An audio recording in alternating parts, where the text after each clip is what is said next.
صديقي الغالي اللي ما شفتوش من مدة محمد عبد الله فليتفضل. حياك الله. ببارك لصديقتي الغالية وفاء على الديوان اللي طبعا انا ما قريتوش، بس انا متاكد من حرفك وفاء ومن ابداعك، وبشكر طبعا الاستاذه غاده صلاح الدين هذه التقدمه البسيطه. بص يا وفاء، انا هقول لك يعني انا مش هتكلم في الشعر بحكم ان انا مش مصنف كشاعر، هكلمك من باب الفن اللي انا بحبه. ايا كان راي النقاد في الديوان، اللي كل الكلام اللي بيتقال ان انت بعد كده في اللي جاي، لا يا وفاء اشتغلي على الديوان اللي انت شغاله عليه. الديوان لما بيتكتب وبيطبع بتفضل القصيده حبيسه الديوان لحد ما بتطلع للعامه، مش كل الناس هتقرا. دلوقتي المجال للمسموع مش للمقروء، وانت الحمد لله تمتلكي اداه الالقاء، تمام؟ فانا يعني بقول لك نصيحه محب انك تشتغل على الديوان، انك تبداي تطلعي الديوان ده كمقاطع صوتيه، فيديوهات، تشترك على منصه زي المنصات اللي هي المسموعه وترفع عليها. ده اللي بتمناه من اي شاعر، مش انت بس يا وفاء، انك لما تعمل ابداع ما تفكرش في الابداع اللي جاي الا لما تنتهي من اللي انت كتبته. طباعه الديوان دي اول خطوه. لو ما اشتغلتش على الديوان مات. ليه؟ لان انا مش هاجي الا انا هعرف وفاء منين؟ لازم اشوفها الاول على الميديا، فابدا اروح لها. شعراء كتير عملوا كده بدون ذكر اسماء، اتفقنا او اختلفنا عليهم، هم عملوا كده ونجحوا.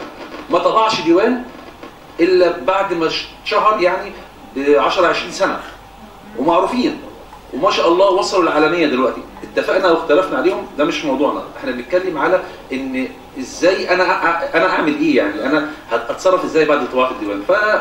الف مبروك، بهنيك على الديوان، بهنيك على اللقاء الكويس ده. انا عايز اقول لك ان في موانع كتير كانت تمنعني ان انا اجي، بس انا ما حبيتش اتاخر عنك ولا عن استاذه غاده ولا عن استاذ ضيوف ولا عن الاستاذ الدكتور احمد صلاح، اللي انا للاسف الشديد انا جيت متاخر. انا عامل حادثه بس انا جيت. الله يسلمك. فكنت بتمنى ان اسمع حضرتك النهارده كالعاده، لكن قدر الله ما شاء فعل، وان شاء الله لو في فيديو ولا حاجه نسمع على الفيديو. الف مبروك وكل سنه طيبين. صديقي الغالي الاستاذ محمد عبد الله. وفعلا انا كنت زمان يعني لما كنا بنناقش الدواوين كنت دايما اقول ان يعني عشاق الشعر لابد ان يسمعوا، لان اقدر حد على القاء القصيده هو كاتبها او شاعرها. فانا طول النهار مثلا اي حاجه في العربيه عايزه بسمع ايه، بجيب احمد بخيت على الساوند كلاود، بجيب عمرو حسن، بجيب فارس قطريه. طب هو فارس قطريه ده احنا عرفناه منين؟ حد فيكم شافه في ندوه؟ لا محدش.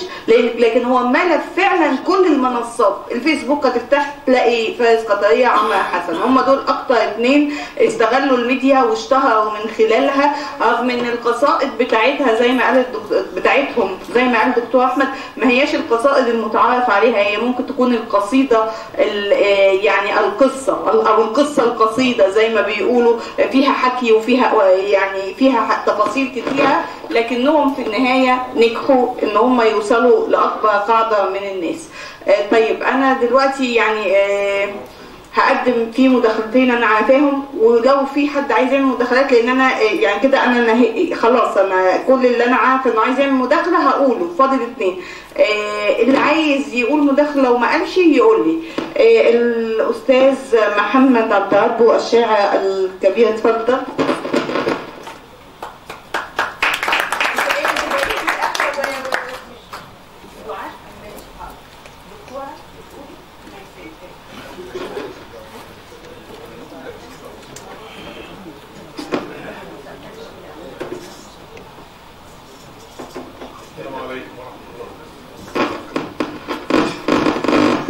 السلام عليكم ورحمة الله وبركاته.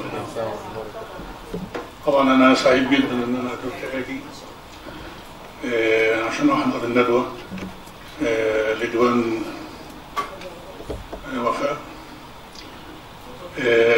وأنا ما أعرفهاش من زمان يعني لسه. يعني لازم أسيب كلمة لوفاء قبل كلمة الختام تقول فيها اللي هي عايزاه، تعقب على اللي هي عايزة تقوله، وبعدين أنا هقول كلمة وناخد الصورة الجماعية.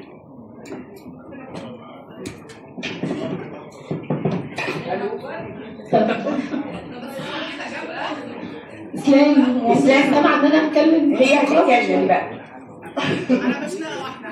ان شاء الله. هي مش مشنقه، هي حاجه ثانيه. طبعا يعني بشكركم جميعا على الحضور وعلى المداخلات اللي انا شخصيا استفدت منها جدا. بشكر دكتور احمد صلاح هاشم على يعني المتعه. انا حبيتني والله من اللي انت كنت بتقوله يعني.